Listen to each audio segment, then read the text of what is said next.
Sa mga tinitingnan natin si The Mighty Mouse. Thoughts mo lang po. Funny kasi gusto ko rin siya actually. Gusto ko si Jimmy sana. Pero nung nag-inquire ako, I think meron pa siyang kontrata doon eh.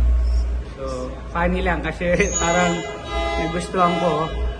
Pero nung nag-inquire kami, to get some information, may contract pa that time. Then nabigla ako na nasa NLEX na po. But syempre, with our boss MVP, mas pa-priority po syempre siguro ni Jimmy yung panagkataon. Dahil doon siya galing.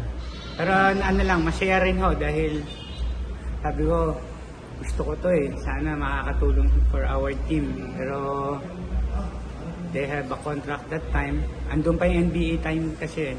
Ongoing pa yung finals. Kaya hindi ko na finalo up. Nabulaga na lang ako. Nandito na sa mga kaibigan po natin. And good. Bumalik po si Coach Jimmy sa Pilipinas para imagine yung mga experience niya for how many years na nasa NBA na madadala po rito sa league natin sa PBA. Malaking tulong po yun.